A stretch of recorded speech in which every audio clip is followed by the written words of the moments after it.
Joining me on the phone to make sense of the myth of Reagan conservatism is Dr. Eland. Dr. Eland is a senior fellow and director of the Center on Peace and Liberty at the Independent Institute. Hi, Dr. Eland, and thanks for talking to me tonight. Thanks for having me on. You bet.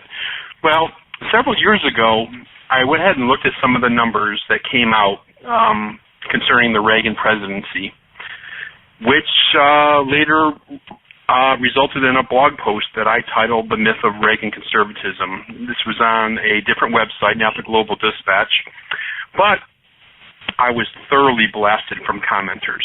They just called me a liberal this, a liberal that, and so on and so forth.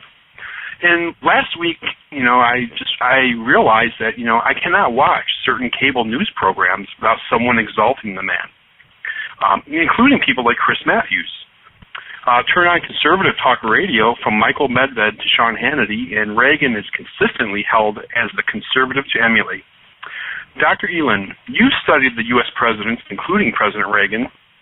Without going into great detail, because I'm going to ask more specifics in a moment, how conservative was Ronald Reagan? I don't really think he was conservative at all. I just went through the Reagan Library, had a conference at the Reagan Library about a week and a half or 2 weeks ago, and I went around and examined his role as governor. They have a display, and many of the things he showed very much liberal to moderate governing. And when he got in, he's always had conservative rhetoric, and when he got into the presidency, he had the same conservative rhetoric, and we saw the same pragmatic, moderate governing style. And in fact, sometimes you would call it liberal on certain issues when he was president. Sure. And, domestically, I hear from all the talking heads, he is this great small government conservative, but the numbers just don't jive. It really blows that theory out of the water. How conservative was Ronald Reagan on entitlements? Well, he wasn't very conservative at all. He expanded Medicare and Social Security. He cut the benefits very slightly in Social Security, but then he increased the payroll tax, which is a very regressive form of taxation. He got a lot of working Democrats or union members were part of the Reagan coalition, and yet the working poor and that sort of thing were affected by the Social Security increase in payroll taxes. And then also, after he got reelected in 1985, the congressional Republicans showed some spunk and wanted to freeze, which is a pretty minor reform in the whole system, but it was at least something nobody was talking about. They wanted to freeze the cost of living increase for Social Security beneficiaries, and he pulled the rug out from under him after he had been reelected, and of course they had to get reelected, and he didn't. So he showed absolutely no leadership and ran for the Bushes on the issue, and so he really saved Social Security for another generation by these moves instead of working to dismantle it or to even try to privatize it. Right. And a lot of people talk about his, big tax cuts when he first came into office. What happened after that? Well, he raised taxes several times. Now, when he first came into office, he cut the income tax rate, and of course that's the most visible rate to all taxpayers. But he knew that. So what he did was he raised taxes in more obscure parts of the tax code. He calls them revenue enhancements, user fees, anything but increased taxes. They developed all these euphemisms, and it was a very calculated strategy. So if you look at the overall numbers, in post-World War II Republican presidents, and they usually cut taxes slightly more than Democratic presidents do, Reagan was last among all the World War II Republicans in the net tax cut after taking those tax increases into account. Wow. And how about regulations? How was he on that? Well, he continued. Jimmy Carter started a lot of the things that what you would call conservative that Reagan picked up on. He did try to continue some of the deregulation that Carter had started, but it was really regulatory relief, easing enforcement and that sort of thing. But that really never works. What you really have to do is get rid of the regulations. And of course, towards the end of the term, they were enforcing and adding new regulations. So I would say his regulation, he may have done a little bit of deregulation, but it was more regulatory relief rather than deregulation. Right. And I recall when he first got elected, his campaign, he was very specific about getting rid of certain departments in the cabinet and all that. But how was he really on shrinking government? Well, in terms of spending, he actually not only increased spending, but increased spending as a portion of GDP. Only Eisenhower and Clinton have reduced federal spending as a portion of GDP, and of course Clinton is the all-time champion. If you take everybody from Truman on, I exclude Truman because Truman is the all-time prize fighter and budget cutting simply because the government had grown abnormally large during World War II. So, of course, I sort of exclude him because he's sort of an aberration. But if you take Eisenhower on, Reagan doesn't really do well even compared to Clinton and Eisenhower. So Reagan did not do very well in cutting the budget. Also, in terms of federal civilian employees as a portion of the population, Reagan was the second worst next to JFK and LBJ. So he actually increased the number of federal civilian, we're not talking about military people, federal civilian employees as a percentage of the U.S. population. He was the second worst president. So in terms of personnel, in terms of government personnel, and in terms of budgets, we had bigger government, and he didn't even do very well compared to other presidents. Yeah, and so how can all these people, talking heads, hold him up to such a standing as a conservative? Then I just don't get it. Well, and there are several reasons. First of all, people they say money talks and BS walks, but a lot of times people do believe in what people say, and a lot of times that when politicians have an image, it doesn't really fit their image at all. Like, people think Clinton is a liberal, but if you look at his record, welfare reform, he cut the budget by far more than anybody else did, and so Reagan is deemed a conservative, and yet he has oftentimes, presidents can go against their image. Nixon goes to China, for example, right? Nixon was an anti-communist. He went to China. Well, Reagan did a lot of liberal things underneath the conservative banner. In fact, his tear down this wall speech was designed at throwing a bone to conservatives rhetorically, because he had just signed the INF treaty, the Intermediate Nuclear Forces Treaty with the Soviet Union, which all the conservatives hated, and even many moderate defense analysts hated at the time. I was a defense analyst at the time, and their mouths were dropping open because it sort of violated the principles of the Cold War that both Democrats and Republicans had subscribed to up to that point. Now, that's not necessarily to say INF was a bad idea, but it certainly wasn't a conservative idea. Gotcha. Well, since we headed that way, let's move on to foreign policy. He's given credit for ending the Cold War. It's almost like he went into a phone booth, came out with a cape on, and ended the Cold War all by himself. Is this just another Reagan-created or media-created illusion? Yes, I think so. The real problem with the Soviet Union was that its economy just didn't work. The Soviet economic growth, contrary to the CIA estimates started lagging even in the 60s and 70s.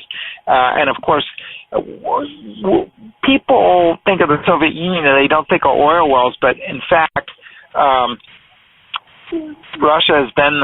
Soviet Union had been, and now Russia have been the largest oil producer in the world. They have much oil production. In fact, that's the only thing that anybody ever wanted to buy from them. Well, in the mid-80s, the oil price crashed because Saudi Arabia was tired of other OPEC producers cheating. So it allowed the oil price to go down. And, of course, that really hurt the Soviet economy. Now, the Soviet economy probably could have limped along for a little while longer, but Mikhail Gorbachev came in and said, well, you know, I really want to put my efforts into the economy, so I'm going to cast these Eastern European countries aside. He goes, he put out he ended the Brezhnev Doctrine, which said we're not going to let any country that's communist now go away from communism.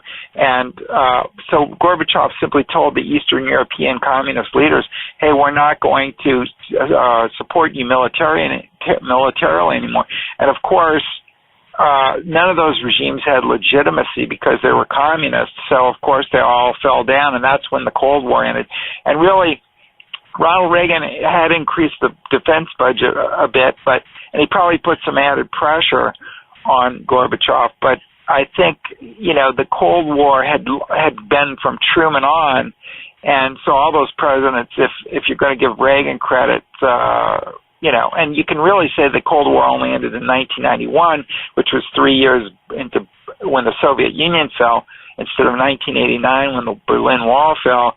And if you say that, well, then now it's 3 years into Bush's term, so why doesn't Bush get credit for ending the Cold War? So I think, you know, the U.S. had a strategy from Truman on to contain the Soviet Union and then just let it fall from its own contradictions, meaning that its economy would fall apart. So because it wasn't viable, and that's exactly, you know, what happened. Its economy really was the driving factor for causing Gorbachev to do that. But it was really Gorbachev who did most of it, and this idea that Star Wars did it, Gorbachev knew that he could. The problem with Star Wars, it was very expensive, and offensive nuclear missiles, the offensive weapons, were cheaper. So Gorbachev even said at the time, well, you know, I don't really want to spend this money, but he goes, I can, if I have to, I'll just build a lot of offensive weapons to counter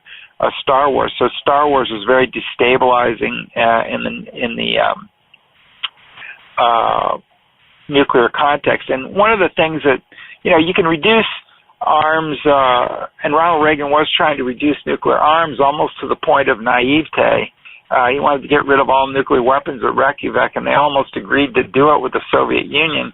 But because I think Gorbachev was equally naive on the subject. But one of the real problems is when Reagan came into office, he had this harsh rhetoric toward the Soviet Union. And the Soviet leaders actually thought, before Gorbachev came in 1985, they actually thought Reagan was going to nuke the Soviet Union, so they put their nuclear forces in 1983 on high alert because they actually thought the United States was going to do a first strike against them. And to me, that's really the key thing in nuclear weapons, not how many warheads you have, because even now they still have thousands of warheads, and you know, it only takes a few hundred to incinerate the whole country. So that's sort of naive, these arms control agreements. But what really matters is the overall relationship between the two countries, and that was really bad when Reagan came in, and he needlessly caused consternation and almost a nuclear war in 1983. I think it was probably the second worst nuclear confrontation compared to the Cuban Missile Crisis, which was the first back in Kennedy's era. So Reagan pretty much neutralized Nixon's détente. Well, yes, he did. although Carter was already increasing the defense budget when Reagan took office because the Soviets had invaded Afghanistan.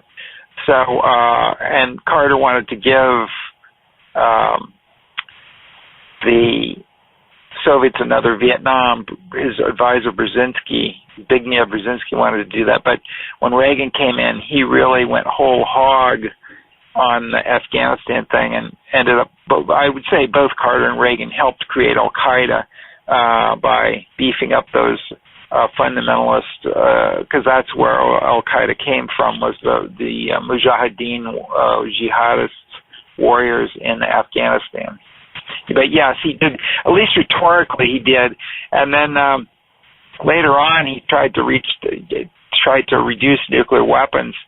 But so the two policies were kind of in conflict when they say that, you know, his uniformly hard-line policies really collapsed the Soviet Union. But, you know, he really didn't do that because in 1986 and 87 he negotiated the INF Treaty, which reduced eliminated a whole category of nuclear weapons. So, you know, if he was being tough, he wasn't always tough against the Soviet Union.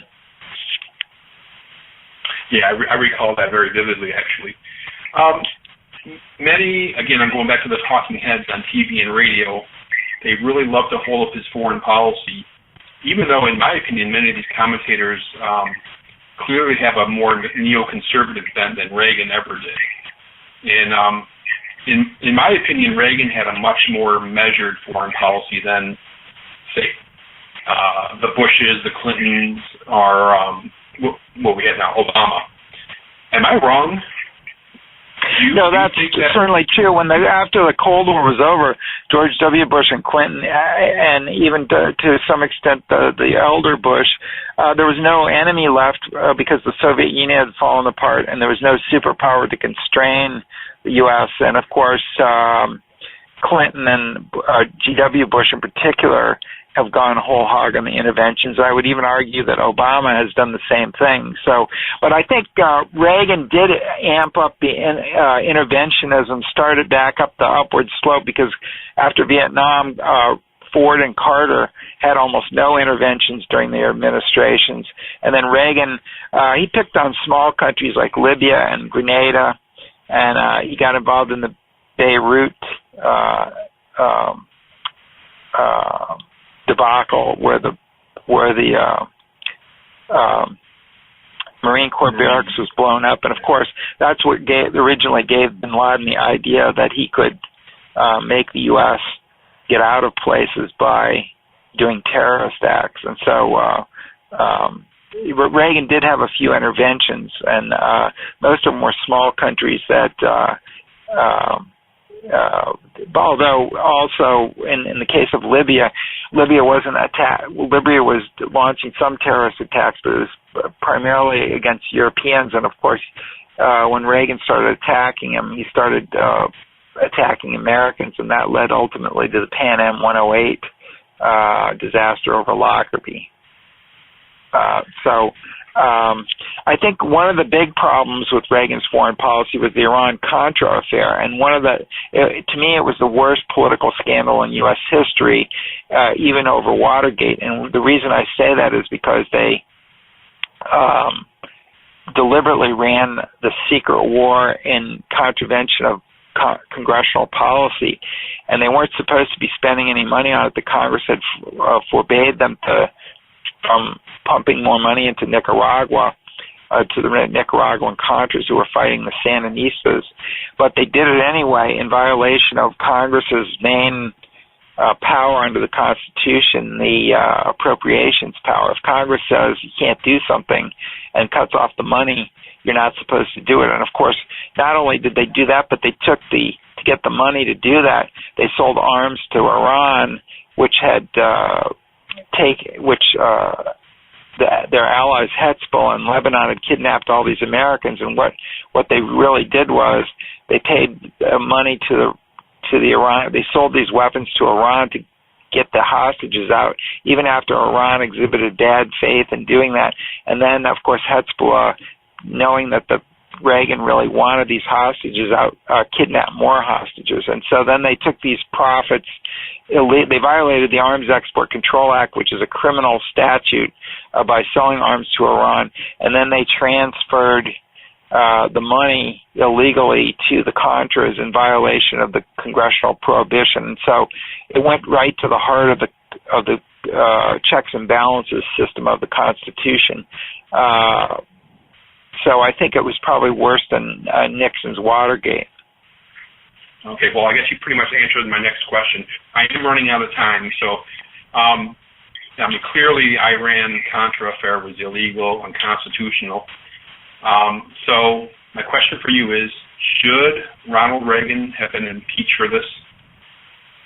Yeah, I think he probably should have, since Nixon was impeached for Watergate, and Clinton was impeached. Clinton should have been impeached also, but not for the Monica Lewinsky affair. But your question is really about Reagan, and that is, I think he should have been impeached and convicted because it was such a serious. If there's nothing else. If Reagan did all other good things, I would still give him a big black mark for the Iran-Contra thing, because I think when you directly undermine the central concept of the U.S. Constitution, I mean, he didn't violate some little portion of the Constitution off on the side. He violated one of the main aspects of the checks and balances system. I think he probably should have been impeached and convicted. Very good. Well, I've been talking to Dr. Ivan Eland about the myth of Reagan conservatism. Dr. Eland, thanks for joining me tonight. I appreciate it. Thank you. Appreciate it. All right, take care now.